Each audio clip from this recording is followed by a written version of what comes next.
Nous sommes coutumiers d'éprouver des désirs dans la société de consommation qui est la nôtre, car l'attrait de nouveaux produits mis sur le marché par les industriels est sans cesse vanté par la publicité à travers les médias afin de susciter le désir de les acquérir.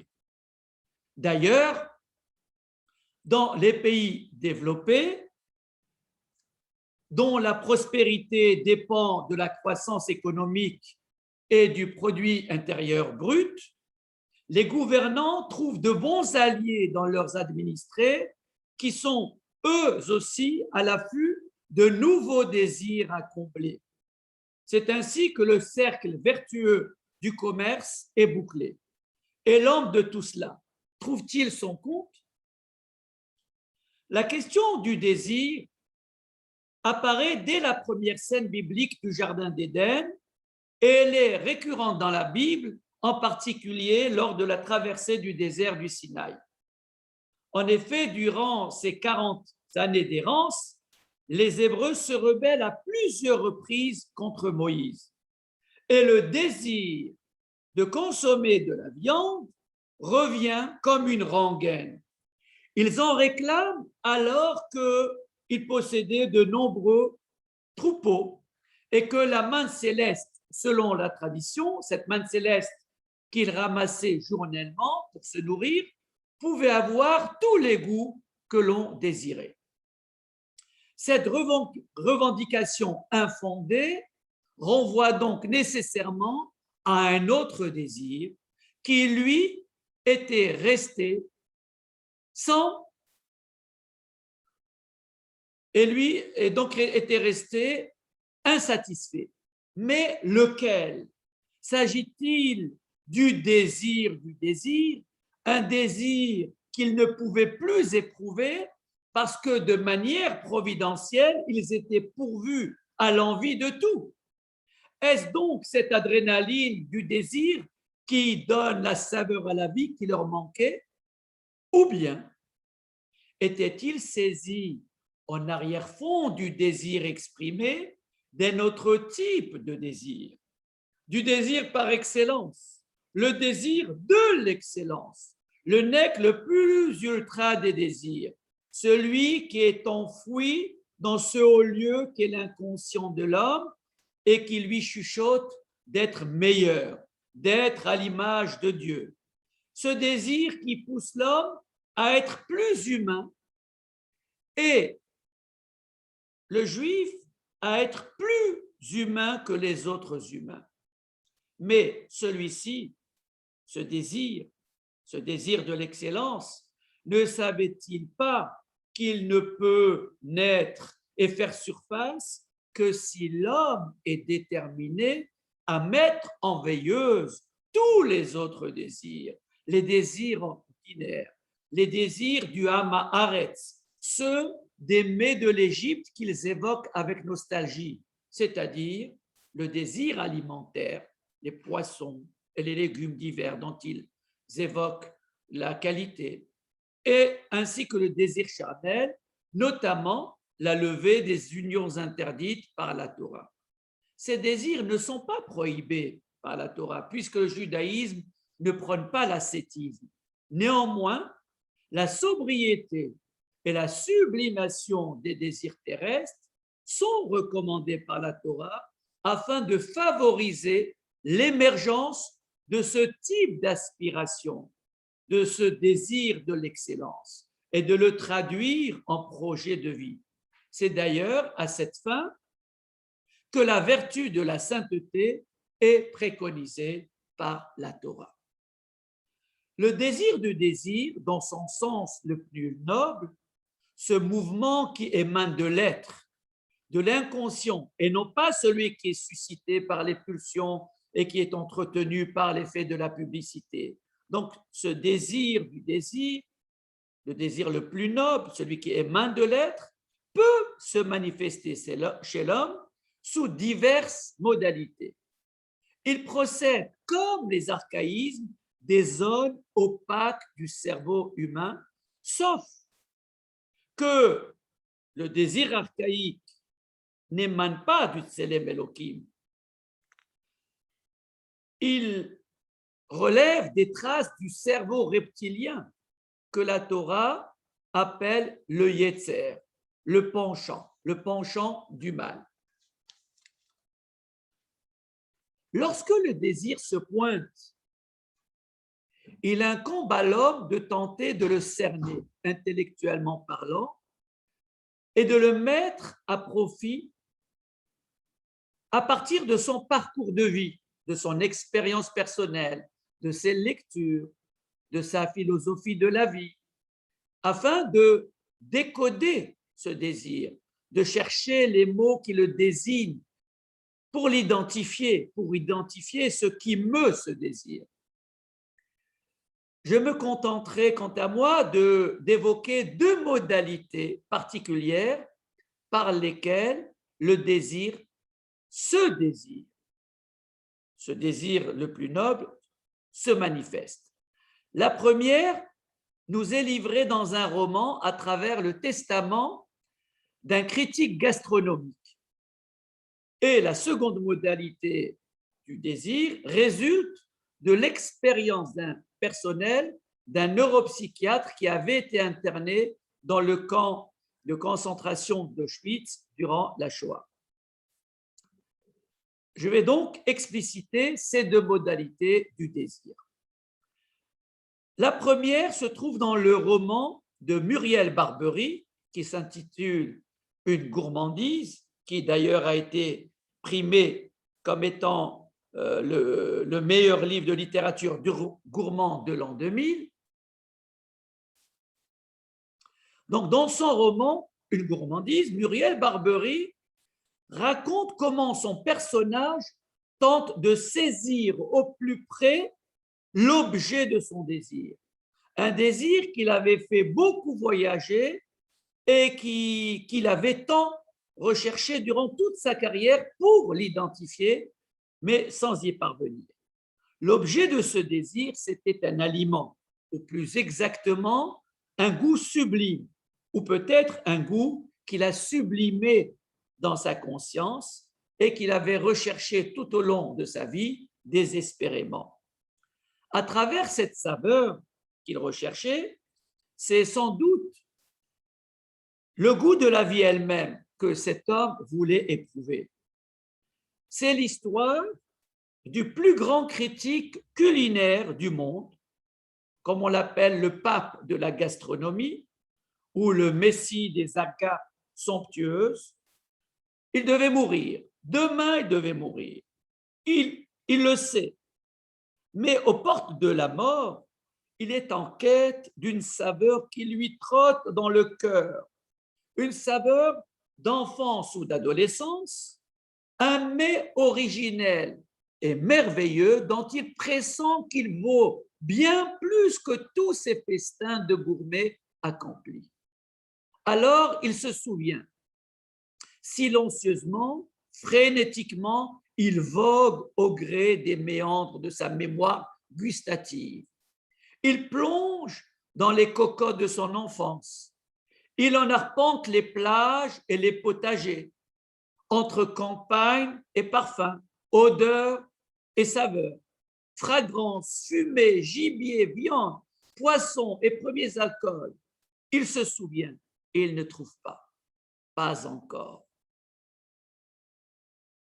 C'est cette première expérience du désir d'une saveur qu'il essaye d'identifier et qui n'est rien d'autre que la saveur de la vie derrière laquelle il a couru toute son existence de restaurant en restaurant pour trouver cette saveur de son enfance.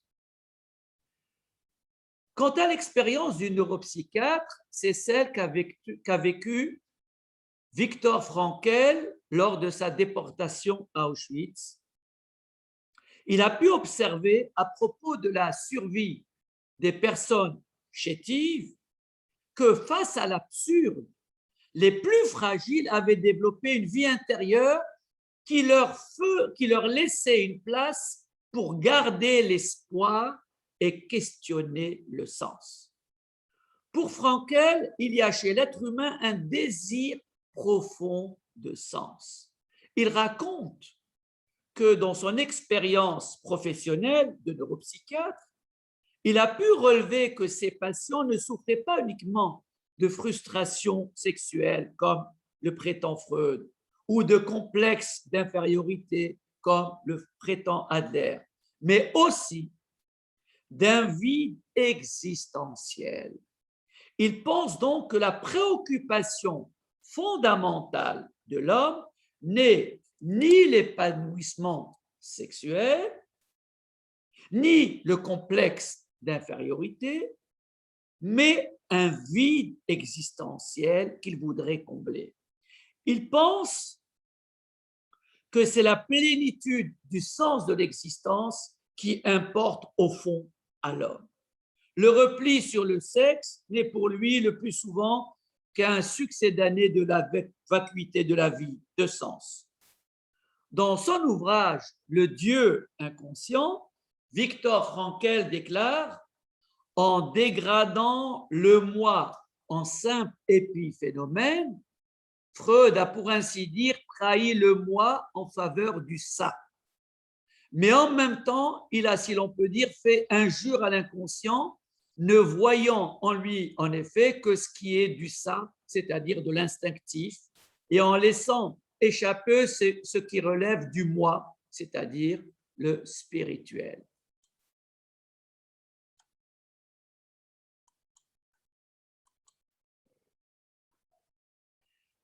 Selon la thèse de Viktor Frankl, l'expérience de l'épreuve et l'absurdité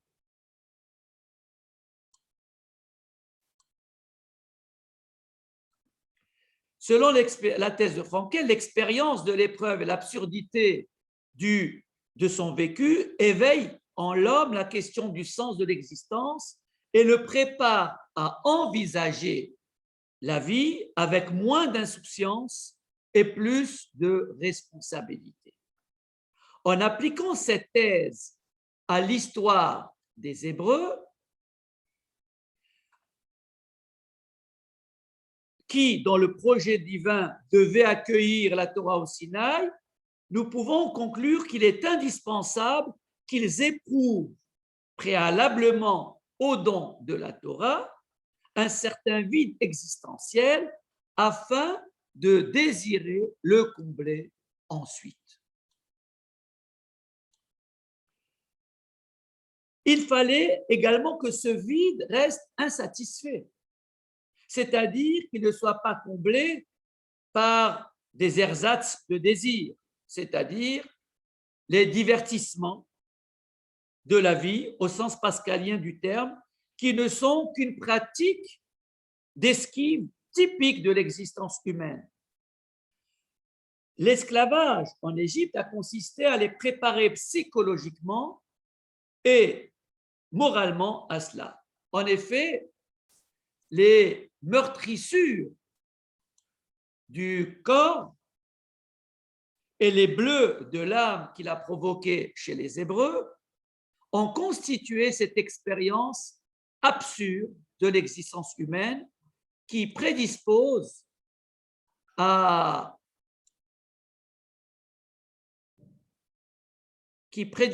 se forger une vie intérieure et à susciter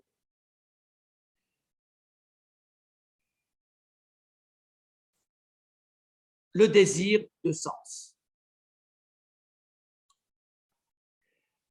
Aussi, sans cette préparation, le peuple hébreu n'aurait pas été prêt à recevoir la Torah. Il aurait refusé de manière catégorique, à l'instar des autres peuples. Donc la richesse emportée par les Hébreux d'Égypte, que Dieu avait promise à Abraham, a consisté d'une part dans cette soif de justice, d'humanité, d'altérité qui leur avait tant manqué en Égypte, et d'autre part dans la recherche du sens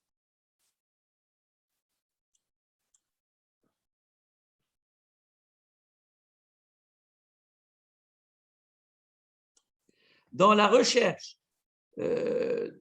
du du sens, effectivement, de l'existence, puisque les divinités égyptiennes assuraient au mieux que la subsistance alimentaire de leurs fidèles, alors que les Hébreux, après avoir expérimenté l'absurdité de la condition humaine, ont eu besoin de nourriture spirituelle.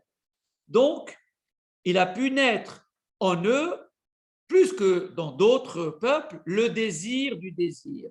Ce désir, cette soif de revanche sur la vie qu'on leur avait confisquée et que Boris Cyrulnik appelle la résilience.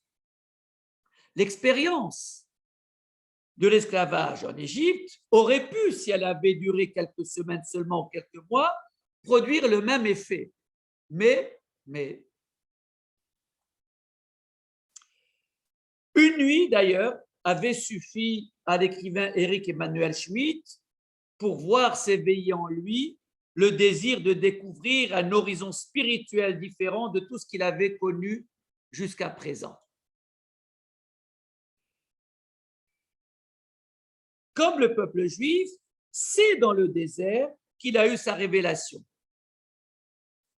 Voici ce qu'il raconte de son expérience. La nuit était tombée, il n'y avait personne autour de moi. J'appelais et personne ne répondait. Je n'avais rien à boire, rien à manger. J'ai passé plus de 30 heures seul et perdu dans le désert. Cette nuit-là, qui aurait dû être une nuit de peur et d'angoisse, a été au contraire une nuit qui m'a donné une confiance absolue dans la vie et dans le mystère de la condition humaine. Une nuit mystique, une nuit de feu à l'instar de celle de Pascal, durant laquelle il est passé de mathématicien à philosophe spiritualiste, ou à l'image de la nuit de Gênes de Paul Valéry. Ainsi, Éric Emmanuel Schmitt était-il passé d'une conception athée du monde à celle d'un croyant agnostique, comme il aime se définir lui-même. Ce qui donne corps au désir naissant, qu'il soit spontané ou la conséquence d'une expérience particulière, c'est d'abord l'étoffe intellectuelle et psychologique de l'individu qui l'éprouve, le degré d'investissement dans sa quête existentielle, sa volonté de soumettre le désir à l'analyse, sa capacité à surmonter le traumatisme des expériences vécues. La diversité des parcours de vie après la Shoah et les convictions très hétérogènes que les rescapés ont eues quant à l'existence humaine et à la présence de Dieu dans l'histoire nous ont révélé divers modes d'intériorisation d'un même événement dramatique.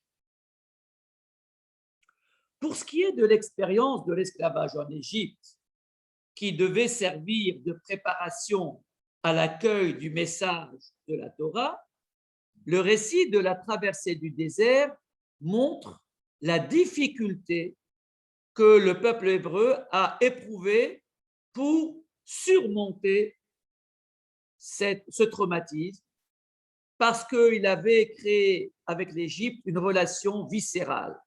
Elle était en effet devenue sa matrice nourricière et sa matrice charnelle.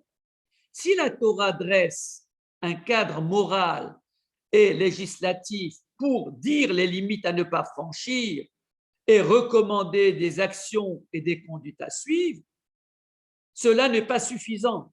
L'adhésion à cette loi exigeait un travail intellectuel, psychologique et moral, et bien sûr spirituel, d'ordre personnel, que les Hébreux avaient du mal à intégrer. À présent, je vais passer en revue 4 épisodes bibliques dans lesquels la thématique du désir alimentaire est présente pour les explorer et afin de nous arrêter plus tard sur le désir charnel versus le désir amoureux, puisque le désir de viande des Hébreux était un désir alimentaire, mais c'était aussi une métaphore de la nostalgie des mœurs de l'Égypte. La première occurrence biblique dans laquelle apparaît le désir, c'est la scène biblique de l'arbre de la connaissance. L'aliment et le désir sont au centre d'un enjeu existentiel dans cette scène originelle, celui du pouvoir et de la vie. Et la transgression de la loi qui les encadrait va être à l'origine de la déchéance de l'homme et de la mort. Voyons les trois séquences qui se succèdent dans ce drame originel avant de les analyser. D'abord, il y a l'interdit divin. C'est Dieu qui donne un ordre à Adam, qui lui dit, tu pourras manger de tous les arbres du jardin, mais pas de l'arbre de la connaissance du bien et du mal, car le jour où tu en mangeras, tu mourras. Donc les choses sont claires, la transgression doit mener à la mort.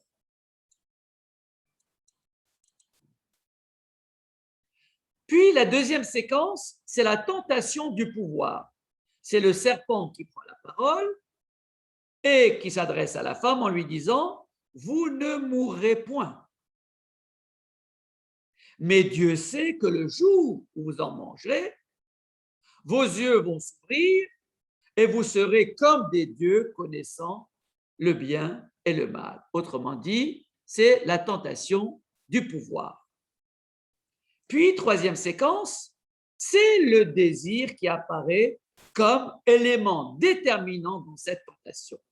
Puisque le texte nous dit, la femme a vu que l'arbre était bon à manger et agréable à la vue, et qu'il était précieux pour ouvrir l'intelligence, alors elle prit de son fruit et elle en mangea, elle en donna à son mari qui était auprès d'elle, et il en mangea. Et puis, les yeux de l'un et de l'autre se sont ouverts, et ils ont su qu'ils étaient nus, et ils se sont cousus avec des feuilles de figuier, des ceintures pour se couvrir. Voilà donc les trois séquences de la faute originelle. Ce passage biblique nous laisse penser qu'Ève a succombé à l'idée de conquérir le pouvoir divin en mangeant du fruit défendu, comme le serpent lui avait fait croire. En fait, il n'en est rien. Au plus, le serpent lui a soufflé l'idée de la possibilité d'une transgression qui probablement ne lui avait même pas effleuré l'esprit. Mais le processus de la violation de l'ordre divin a été initié par le désir, son propre désir, puisque ce sont les trois caractéristiques du fruit défendu qui l'ont incité à en manger. Ça a été d'abord, il était bon à manger, désirable pour les yeux, et enfin précieux pour l'intelligence. C'est alors qu'elle a pris de ce fruit et qu'elle en a mangé. C'est donc la confrontation du désir et de la loi qui ont constitué le défi auquel Ève n'a pas résisté. C'est le désir face à la loi. La tentation par le désir de jouissance ou le désir de conquête, fera partie, avec la violation des principes de la morale et de la raison, un des principaux obstacles pour l'humanité par rapport à la fraternité, à la justice et à la paix. C'est pour cela qu'elle revient souvent dans les mises en garde que Dieu adresse au peuple hébreu. Il lui dit, vous ne suivrez pas les désirs de vos cœurs et de vos yeux dont vous vous nourrissez. Ou encore, gardez-vous de laisser séduire votre cœur, de vous détourner, de servir d'autres dieux. C'est toujours le cœur et les yeux, et non pas la raison, qui sont en cause dans la faillite de l'homme. Donc, dans cette première scène biblique,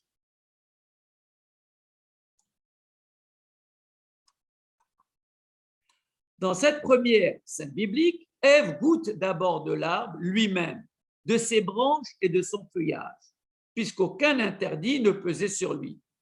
Et, ainsi que le précise le Midrash, l'arbre et les feuillages étaient comestibles et savoureux comme le fruit lui-même. Une fois séduite par cette première expérience gustative, alors c'est là qu'elle contemple le fruit de la connaissance et qu'il suscite en elle le désir d'en jouir. C'est ce que dit le verset. Il a donné envie aux yeux, dans un deuxième temps. Puis, en se remémorant les propos tenus par le serpent qui leur avait chuchoté qu'ils pouvaient conquérir le pouvoir divin, c'est là qu'ils se disent, il est sans doute aussi précieux pour ouvrir l'intelligence, et c'est là où la femme est passée à l'acte et avec elle, elle a entraîné son mari. La conséquence immédiate de la violation de cet interdit a été la perte de leur lucidité. C'est-à-dire qu'une fois intégré dans leur corps, ce fruit est devenu élément constitutif de leur personne. Il pouvait donc altérer leur faculté d'analyse.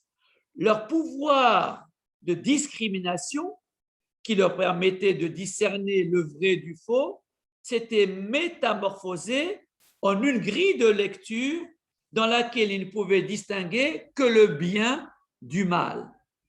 D'où le nom, l'art de la connaissance du bien et du mal. C'est ainsi que le vrai du réel ne s'offrait plus spontanément à leur esprit comme tel, parce qu'il rencontrait sur son chemin des résistances, des forces d'inertie qui l'empêchaient de se révéler comme il est. Il se présentait alors seulement comme mal, ou au mieux comme bien, c'est-à-dire comme faux, ou comme un vrai relatif. De même, le faux du réel se parait d'apparences trompeuses et attrayantes au point où il ne distinguait plus le faux comme tel, il le considérait comme bien, ou au moins comme mal, c'est-à-dire comme un faux atténué. Ils étaient donc passés du registre de la raison à celui de la morale. La raison discerne le vrai du faux, la morale discerne le bien du mal. Et bien entendu, c'est la raison qui doit faire d'abord le premier exercice. La morale ne devrait venir que dans un deuxième temps. C'est pour cette raison que la nudité posait désormais problème à Adam et Ève. Elle devenait une partie honteuse du corps qu'on ne saurait voir sans y percevoir concomitamment la vulgarité, la bestialité et la possibilité de débauche. C'est ce que dit le verset en disant, en déclarant que les yeux de l'un et de l'autre s'ouvrirent, ils surent qu'ils étaient nus. Bien sûr qu'ils étaient déjà ouverts auparavant. Il s'agit ici de la pudeur dont ils vont faire preuve en se confectionnant des ceintures avec des feuilles de figuier, et c'est cela ce qui va signer leur prise de conscience de cette métamorphose dont ils étaient l'objet et leur volonté de marquer symboliquement la préservation de l'humanité est passée par la confection de cette ceinture de feuilles de figue. Le vêtement démarque désormais l'homme de l'animal. Dieu les confortera dans cette initiative, puisque lui-même, un peu plus tard, va leur confectionner des tuniques en cuir, puisqu'il est dit que Dieu a confectionné à Adam et à sa femme des habits en peau et il le revêtit. Donc cette scène qui est à l'origine, qui explique selon la Bible, elle explique selon la Bible la tension existante entre la relation amoureuse, la tension existante dans la relation amoureuse et dans l'acte alimentaire entre, d'un côté, ce qui relève de l'humain et de la civilisation, et de l'autre, ce qui relève de l'animal et de ce qui est honteux. L'idéal du désir, qui est cet élan vital positif, puisqu'il ne faut pas le condamner, le désir. C'est cet élan vital positif qui nous le fait lever de notre lit tous les matins. Et c'est ce que j'appelais le désir du désir, le désir par excellence, le désir qui voudrait nous faire avancer dans notre existence, qui est symbole de progrès. Ce désir est désormais sans cesse infiltré par la pulsion, la tentation du pouvoir, l'ego et d'autres sentiments parasites. Il devient donc nécessaire d'examiner sans cesse ce que nous appelons désir pour le discerner des autres sentiments et le préserver de ces autres sentiments qui sont inconscients ou conscients et qui s'y mêlent volontiers. Voilà donc la première scène biblique comme la scène où le désir alimentaire, mais qui mène au désir charnel, puisque vous voyez que la nudité succède au désir alimentaire et elle est objet de tentation. Donc il y a désir, tentation et tentation du pouvoir en particulier, puisque c'est ainsi que le serpent leur avait présenté la consommation du fruit défendu. Le deuxième épisode où il y a désir alimentaire et qui occupe une place importante dans la Torah, c'est la manne céleste, encore un fruit en quelque sorte du jardin d'Éden. Cet épisode se situe dans le désert du Sinaï, un mois à peine après la sortie d'Égypte. Nous sommes le 15 Iyar 2448.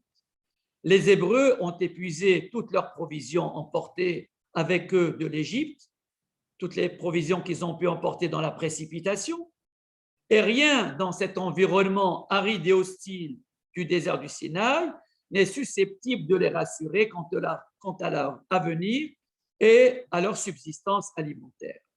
Ils paniquent donc, ils se révoltent. Dans leurs revendications, le souvenir de la végétation luxuriante de l'Égypte fait surface. Elle excite leur nostalgie. Voyons quelles sont les étapes successives de la requête de l'aliment, donc qui commençait à manquer. Et voyons comment Dieu va répondre à cette réclamation.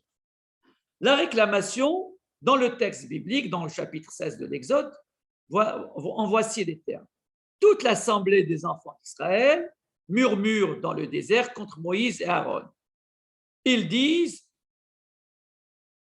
pourquoi ne sommes pas nous morts par la main de l'Éternel dans le pays d'Égypte, quand nous étions assis près des pots de viande, quand nous mangions du pain à satiété? Parce que vous nous avez amenés dans ce désert pour nous faire mourir de faim. Ça, c'est la requête sous forme de révolte. Cette demande, elle pêche bien sûr dans sa forme, puisqu'au-delà de ce qu'elle réclame, elle s'accompagne, comme dit la Torah, de murmures contre l'Éternel et contre Moïse et Aaron. Mais sur le fond, elle est légitime, puisque de toute façon, on ne peut pas imaginer une autre issue à cette impasse que celle d'une manne providentielle dans le désert. Sauf que pour apaiser la faim, ni la viande ni l'évocation de l'Égypte n'étaient indispensables. Or, c'est ce qu'ils mettent en avant, puisque Dieu, de toute façon, doit consentir à leur fournir une subsistance alimentaire, quelle qu'elle soit. Quelle a été la réponse de Dieu à cette demande? Tout simplement, Dieu dit à Moïse, « Je ferai pleuvoir pour vous du pain du haut des cieux. » Le peuple sortira, il en ramassera jour après jour la quantité nécessaire. Et pour qu'à tout cela, le texte poursuit en disant « Afin que je le mette à l'épreuve, que je vois s'il marchera ou non selon ma loi. Le 6e jour, lorsqu'ils prépareront ce qu'ils auront apporté, il s'en trouvera le double de ce qu'ils ramasseront jour par jour. » Et Moïse et Aaron vont dire tout ça aux enfants d'Israël. En ces termes, ce soir, vous comprendrez que c'est l'Éternel qui vous a fait sortir du pays d'Égypte, parce qu'il n'avait pas encore compris jusque-là. Au matin, vous verrez la gloire de l'Éternel, parce qu'il a entendu vos murmures contre lui, parce que vos murmures n'étaient pas dirigés contre nous, malgré les apparences. Moïse leur dit, l'Éternel vous donnera ce soir de la viande à manger, comme vous l'avez demandé, et le matin, vous aurez du pain à satiété. Encore une fois, parce que l'Éternel a entendu les murmures que vous avez proférés contre lui. Parce que nous y sommes pour rien. Vos murmures ont été adressés contre l'Éternel. Ça, c'est la réponse que Moïse rapporte de la part de Dieu au peuple. Il donne donc satisfaction à la requête du peuple. Mais vous aurez remarqué que cette épreuve que le peuple, par laquelle le peuple éprouve Dieu, comment Dieu va s'en sortir pour nous donner à manger dans ce désert, Dieu la retourne contre le peuple. Parce que il leur dit, Dieu dit, je vais leur donner de la nourriture qui vient du ciel afin que je le mette à l'épreuve pour voir s'il marchera ou non selon ma loi. Parce qu'une fois leur esprit libéré des préoccupations d'ordre matériel, ils seront disponibles pour s'occuper d'eux-mêmes et avant tout pour s'occuper de se défaire des 49 degrés d'impureté qui ont pollué leur esprit en Égypte. Parce qu'ils devaient se préparer au don de la Torah qui aura lieu 3 semaines plus tard. Et apprendre qu'avant d'apprendre, il faut d'abord désapprendre. Désapprendre toutes les mœurs qu'ils avaient emmagasinées dans leur conscience et dans leur inconscient de l'Égypte, qu'ils avaient drainé avec eux. Et la sortie d'Égypte n'était qu'une sortie physique. Après tout, il fallait un lavage de cerveau pour les débarrasser de tout ce qu'ils ont pu emporter avec eux intellectuellement et spirituellement de l'Égypte. La réalisation du miracle, comment s'est-elle passée? Ils ont demandé de la viande, Dieu leur sert de la viande. Le soir même, des cailles vont couvrir le camp. Il y a une couche de cailles haute je crois, de 2 coudées, tellement elle est importante. Et au petit matin, ils voient une couche de rosée autour du camp. Et quand cette rosée s'est dissipée, il y avait à la surface du désert quelque chose de menu comme des grains, quelque chose de menu comme la gelée blanche sur la terre. Et bien sûr, les enfants d'Israël se regardent l'un l'autre et observent cette gelée blanche et demandent « Man hu » qu'est-ce que cela? Parce qu'ils ne savaient pas ce que c'était. Et précisément, c'était le pain que l'Éternel leur avait donné comme nourriture. Donc cette manne, cette nourriture qui est tombée du ciel, reste appelée manne. Quoi? C'est une interrogation. Autrement dit, elle était là pour susciter l'interrogation chez les Hébreux. D'ailleurs, vous remarquerez que Adam, l'homme, s'appelle lui aussi à une valeur numérique de ma. C'est celui qui pose la question sur son environnement, sur cette manne. Manu, c'est qu'est-ce que c'est? Donc, les Hébreux assistent à un événement inédit. Ils observent ce qui se passe, mais n'osent pas penser que c'est leur subsistance qui vient de tomber du ciel. C'est pour ça qu'ils demandent qu'est-ce que cela? Et cette manne allait leur devenir familière, puisqu'elle va constituer leur alimentation durant les 40 années d'errance dans le désert. Parce que le décret de l'errance dans le désert, qui sera prononcé après la faute des explorateurs, c'est-à-dire 15 mois plus tard, va prolonger ce miracle durant toutes ces années encore. Cette manne était providentielle à double titre. D'abord parce qu'elle assurait dans cet environnement hostile et aride leur subsistance alimentaire quotidiennement, mais aussi parce que sa fourniture était rythmée par le respect du Shabbat.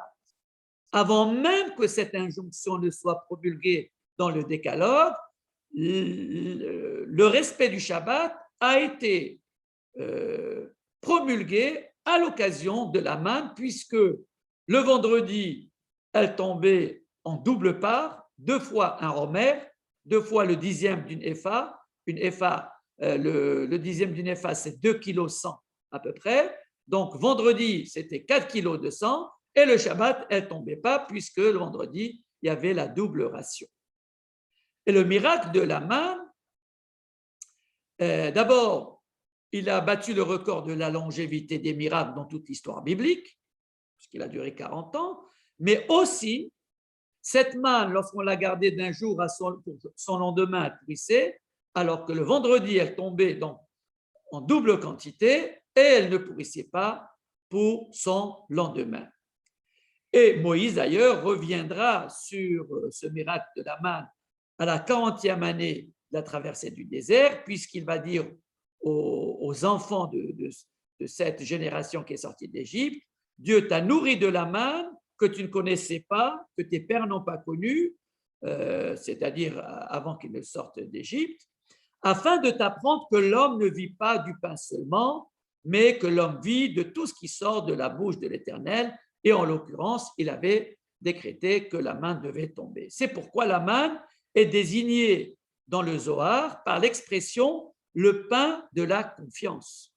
La confiance que le peuple d'Israël est appelé à témoigner à Dieu en acceptant sa vocation et son destin particulier, mais aussi le pain de la confiance parce que chaque jour, il devait de nouveau avoir confiance que le lendemain, cette manne devait tomber puisque chaque jour, il n'y avait que la ration journalière qui tombait. Et pourtant, un an plus tard, une grande crise va éclater et cette manne va être rejetée par le peuple hébreu en ces termes. Maintenant, notre âme est desséchée, plus rien. Nos yeux ne voient plus que la manne. Et ça va être l'épisode du désir, Kivrot Hata'ava. C'est précisément cet épisode qui est rapporté dans la Sidra Be'alotra, donc dans le chapitre 11 des Nombres. C'est le 3e épisode dans lequel donc l'alimentation est au centre d'une révolte.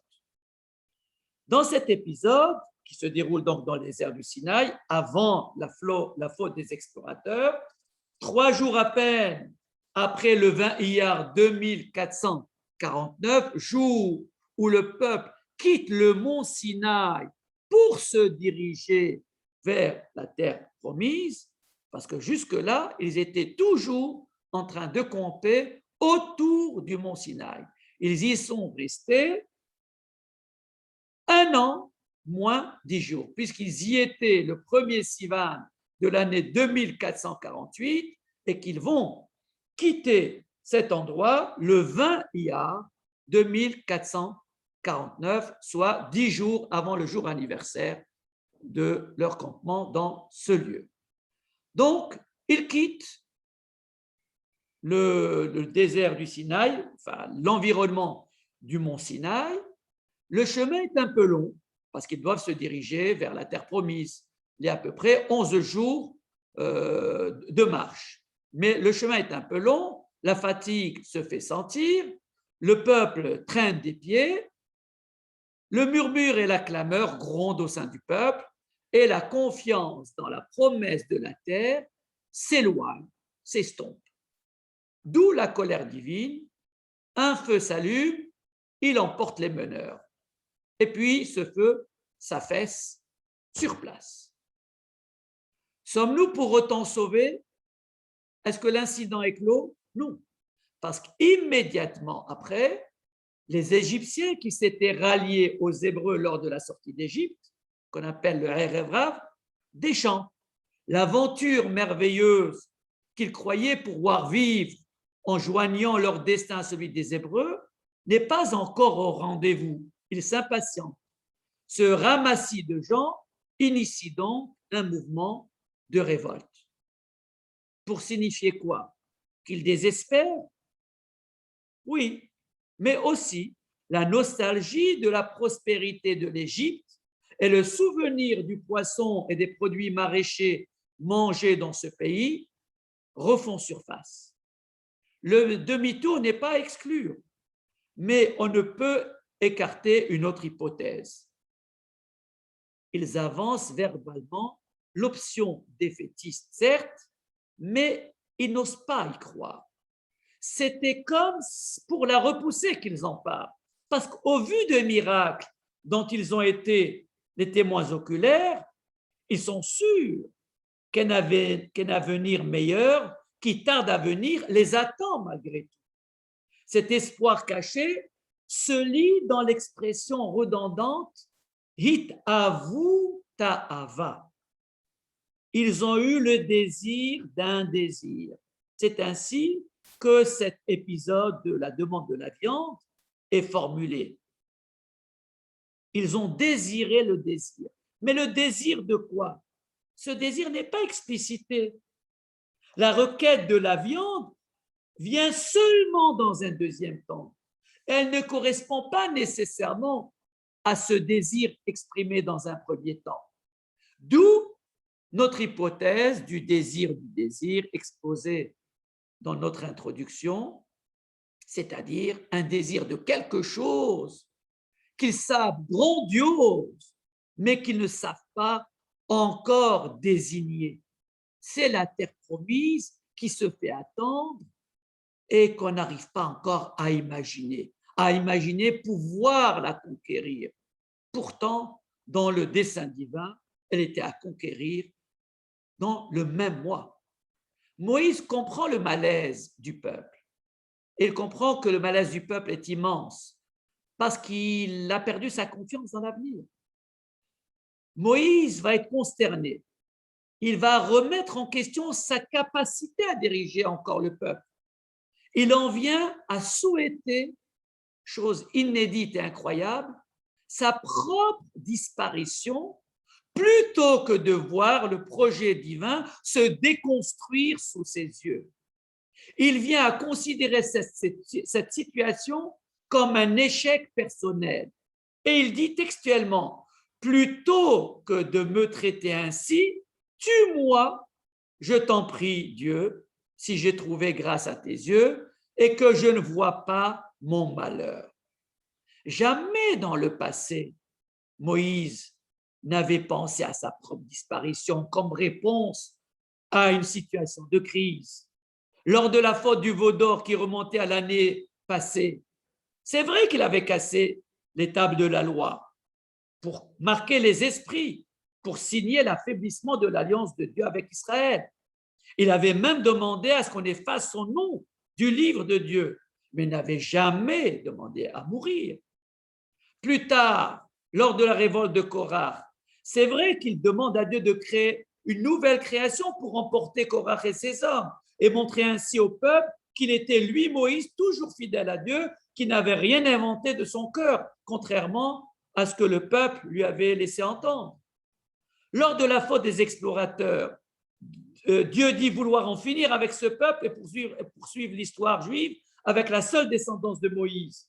Comme il est dit, je le frapperai de la peste et je le détruirai et je ferai de toi une nation plus grande et plus puissante que lui. Mais Moïse refuse en faisant valoir la possible réaction des autres nations qui diraient que Dieu les a fait sortir d'Égypte pour les massacrer, pour les égorger dans le désert.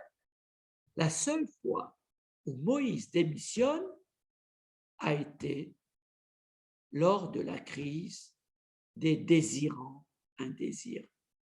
Hit avu ta'ava. Et pour cause, le lien viscéral du peuple hébreu avec l'Égypte n'était pas encore prêt à se rompre. Voici, de manière séquentielle, la revendication du peuple, puis la réaction de Moïse, et enfin la réponse divine. D'abord, la requête du peuple. Le peuple murmure, cela déplut aux oreilles de l'Éternel. Lorsque Dieu entend cela, sa colère s'enflamme. Le feu de l'Éternel s'allume parmi eux, il dévore l'extrémité du camp. Rachid dira que cette extrémité, c'est soit l'extrémité des vauriens, soit l'extrémité des membres du Sanhédrin. Autrement dit, cette impatience n'était pas le fait seulement des petites gens, ça pouvait être aussi le fait de gens qui s'attendaient à ce que la terre promise leur soit offerte sur un plateau d'argent immédiatement. En tout cas, le peuple crie à Moïse. Moïse prie l'Éternel, le feu s'arrête. Et on a donné à ce lieu le nom de Tavrera, parce que le feu de l'Éternel s'était allumé parmi eux. Ça, c'est le premier épisode. Mais, deuxième épisode, le ramassis de gens, le Erev Rav, qui se trouvait au milieu d'Israël, c'est lui qui fut saisi de convoitise, Hit Avu Ta'ava. Et les enfants d'Israël ont été entraînés, ils ont pleuré à leur suite en disant « Qui va nous donner à manger de la viande ?» Et c'est là où ils étalent leurs souvenirs de poissons que nous mangeons en Égypte et qui ne nous coûtaient rien, Chinam, des concombres, des melons, des poireaux, des oignons et de l'ail. Et maintenant, notre âme est desséchée. Arshav nafshenu yevesha enkol, plus rien. Bilti el haman enenu, nos yeux ne voient plus que la manne. Ça, c'est la requête du peuple. La réaction de Moïse, il entend le peuple qui pleure, chacun et sa famille à l'entrée de sa tente, la colère de l'Éternel s'enflamme fortement, Moïse est attristé, et c'est là où il dit à Dieu, pourquoi tu affliges à ton serviteur ce spectacle? Pourquoi n'ai-je pas trouvé grâce à tes yeux? Pourquoi tu as mis la charge de tout ce peuple sur mes épaules? Est-ce que c'est moi qui ai conçu ce peuple? Est-ce que c'est moi qui l'ai enfanté pour que tu me dises, porte-le sur ton sein comme le nourricier porte un enfant jusqu'au pays que tu as juré à ses pères de lui donner? Où c'est que je vais trouver de la viande pour donner à tout ce peuple? Parce qu'ils pleurent autour de moi en me demandant de donner à manger de la viande. Je ne peux pas porter à moi seul tout le peuple, il est trop pesant pour moi. Plutôt que de me traiter ainsi, tue-moi, je t'en prie, si j'ai trouvé grâce à tes yeux et que je ne vois pas mon malheur. C'est ainsi donc que Moïse s'exprime, il est à bout de nerfs, à bout de vie. Dieu est surpris par la réaction de Moïse. En général, c'est Dieu qui se met en colère contre le peuple et c'est Moïse qui tempère sa réaction et qui défend le peuple. Dieu sait qu'il ne peut pas se passer de Moïse. Mais cette fois-ci, c'est Moïse qui est abattu, c'est lui qui se désole. Donc l'urgence consiste à lui redonner courage. Dieu lui demande donc de se faire aider dans cette tâche pédagogique ingrate qui était la sienne par une assemblée de 70 personnes qu'il devait constituer afin qu'elle assure un rôle de médiateur. C'est ainsi qu'il a recruté de chacune des 12 tribus 10 personnes et il les a recrutés parmi les contremaîtres hébreux qui étaient chargés d'encadrer les esclaves hébreux en Égypte. Et vous vous souvenez que dans les premiers chapitres de l'Exode, on disait que ce sont ces contremaîtres qui étaient frappés par leurs contremaîtres égyptiens parce qu'ils avaient pitié des esclaves hébreux qui n'arrivaient pas à terminer leur tâche. Et bien, cette fois-ci, c'est eux, ces contremaîtres hébreux, qui sont mis à l'honneur et qui vont constituer cette assemblée de 72 personnes, puisqu'il y a 10 personnes de chaque tribu. Et c'est là où Eldad et Médad vont se détacher pour ne laisser que ces 70 personnes dans cette assemblée. Donc, cette assemblée va porter main forte à Moïse. Mais il reste la requête du peuple de disposer de la viande. Ben, Dieu était prêt à la satisfaire, comme il avait fait d'ailleurs un an plus tôt, le jour où ils avaient demandé quelque chose à manger. Ce jour-là, il avait fait tomber la manne le matin et l'écaille le soir. De nouveau, le 15 Iyar, de nouveau cette fois-ci, entre le 20 Iyar et le 1er Sivan 2449, Dieu va leur apporter, faire venir des cailles en grande quantité pour leur donner de la viande. Donc, quelle va être la réponse divine dans les termes? Donc, l'Éternel dit à Moïse, assemble 70 hommes des anciens d'Israël, amène-les à la tente d'assignation, qu'ils s'y présentent, je descendrai, je leur parlerai, je prendrai de ton esprit et je le mettrai sur eux, afin qu'ils portent avec toi la charge du peuple, et tu diras au peuple, sanctifiez-vous pour demain, ça veut dire préparez-vous, j'ai traduit littéralement, et vous mangerez de la viande, puisque vous avez pleuré aux yeux de l'Éternel en disant, qui nous fera manger de la viande? Eh bien, je vais vous la donner. L'Éternel vous donnera de la viande, vous en mangerez. Et vous en mangerez non pas un jour, comme à l'époque de la manne, le premier jour de la manne, mais vous en mangerez non pas un jour, ni 2 jours, ni 5 jours, ni 10 jours, ni 20 jours, et je cite la Torah, mais un mois entier jusqu'à ce qu'elle vous sorte par les narines et que vous en ayez du dégoût, parce que vous avez rejeté l'Éternel qui est au milieu de vous, parce que vous avez pleuré devant lui en disant, pourquoi donc sommes-nous sortis d'Égypte? La perte de confiance en Dieu. La perte de confiance qui s'est traduite par cet itinéraire bis qui est le désir de la viande. Mais Moïse ne l'entend pas ainsi. Il sait que le désir de viande n'est qu'un prétexte avancé pour occulter les forces d'inertie qui rongent le peuple de l'intérieur. Donc il fait mine de croire à l'impossibilité pour Dieu de fournir une quantité suffisante pour satisfaire l'appétit insatiable du peuple. Et la réplique de Moïse à Dieu va être, mais 600 000 hommes forment ce peuple au milieu duquel je suis. Et tu dis que tu vas leur donner de la viande et ils en mangeront un mois entier. Même si on leur a égorgé les brebis et les bœufs de tout le monde, ça ne leur suffirait pas. Où c'est que tu vas trouver de la viande? Est-ce que même si tu rassemblais tous les poissons de la mer, ils n'en auraient pas assez? Autrement dit, Moïse comprend que leur problème n'est pas un problème alimentaire. Il se situe dans un désir qu'ils n'arrivent pas à saisir. Un désir d'un tout qui tarde un peu à venir à leur goût, mais qui signe tout simplement la perte de confiance dans la promesse divine. Mais comme Moïse, Dieu est conscient de la gravité de la situation, mais il souhaite aller jusqu'au bout du défi que le peuple lui a lancé.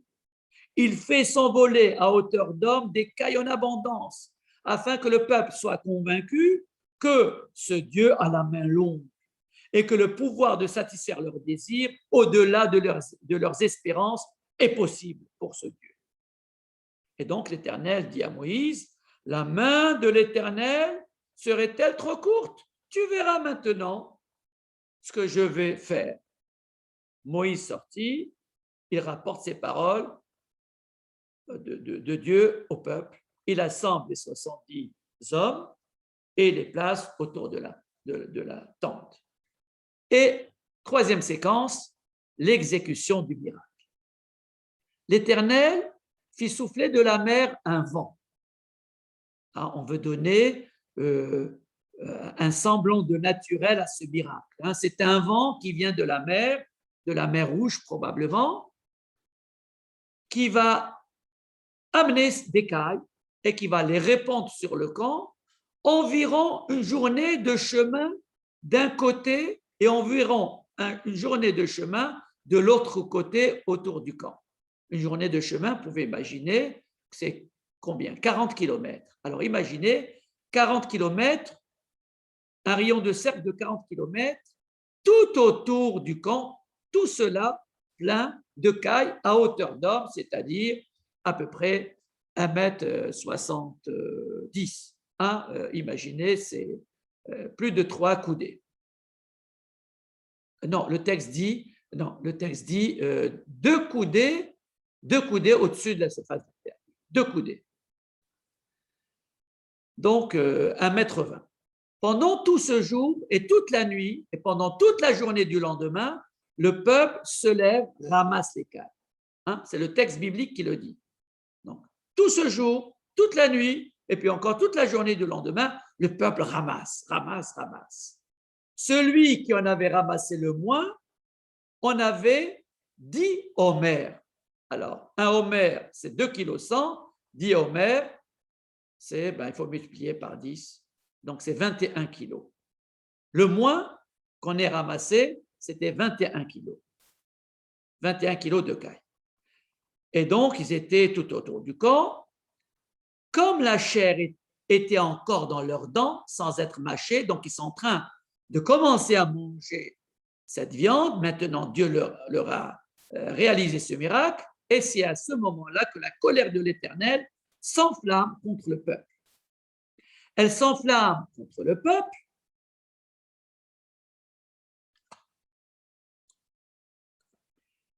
Et l'Éternel frappe le peuple d'une très grande plaie. Makaraba dit le texte.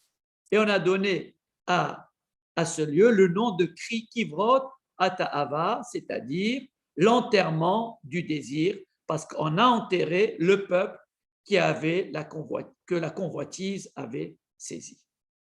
Voilà donc, ce lieu où s'est déroulée cette rébellion a été nommé Kivrot Ata'ava parce que on y a enterré donc ce peuple. Mais le désir du désir est lui resté enfoui, non exploré, parce que dans la précipitation et l'impatience, le symptôme qui était l'envie compulsive de broyer de la chair a été pris pour la maladie, le manque de confiance dans la promesse divine. Le symptôme, c'était l'envie compulsive de broyer de la chair, mais la maladie, c'était le manque de confiance dans la promesse divine. Voilà donc le troisième épisode où le désir alimentaire est au centre de la thématique, où Moïse perd courage. Quatrième et dernier épisode, c'est celui du fils rebelle. Je le présenterai sommairement. Le cas du fils rebelle présente des difficultés aux exégètes de la tradition juive parce qu'il est question d'un adolescent délinquant accusé par ses propres parents de leur désobéir et de mal se conduire. Il amène au tribunal pour y être jugé. Il est condamné à la lapidation pour sa rébellion. Au final, le Talmud affirmera que ce cas n'a jamais existé et qu'à travers ce texte, la Torah a seulement voulu souligner l'importance de l'éducation des enfants de manière préventive. Mais le Talmud précise aussi, dans le traité Sanhédrin 71a, que cet adolescent ne peut avoir le statut de rebelle que s'il mange de la viande et boit du vin en excès.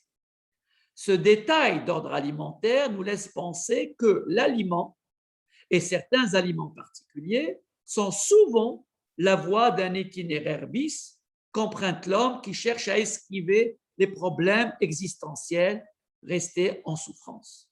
Ce trouble alimentaire qui ne relève pas du désir, mais de l'addiction compulsive, doit être donc interprété comme un signe d'alerte, puisqu'il est potentiellement mortel. C'est sans doute là la leçon pédagogique avancée par ce passage biblique.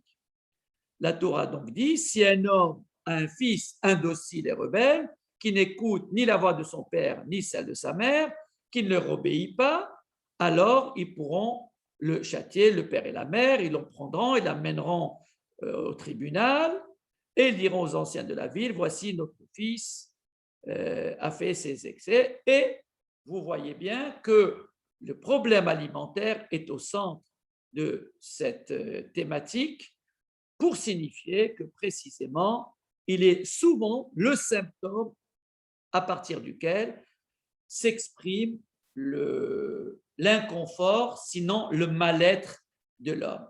Et toute la question qui est posée par ces 4 occurrences bibliques que j'ai apportées, et je les rappelle, c'est d'abord la scène originelle du Jardin d'Éden, où le fruit du bien et du mal est au centre de la première scène biblique.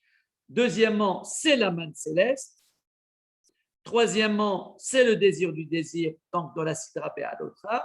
Et enfin, c'est l'épisode ou la présentation du statut du fils rebelle qu'on retrouve dans la paracha de Kitetse. Donc, toutes ces quatre occurrences bibliques tournent autour de l'aliment pour montrer qu'effectivement, l'aliment est souvent le prétexte à un enjeu qui dépasse de loin, stricto sensu, l'aliment. Et peut-être qu'une autre fois, nous reviendrons sur la notion du désir dans la tradition juive, comment il s'exprime, à travers quel vocabulaire, le chefetz, la ta'ava, la chemda, le cheshek éventuellement, la teshuka, la sheifa, il y a différents mots qui expriment le désir et peut-être serons-nous amenés, probablement par Achat Kitsetse, à parler du désir alimentaire, du désir amoureux, de l'amour charnel, de l'amour platonique chez les philosophes et dans la Torah. Je vous remercie de votre attention.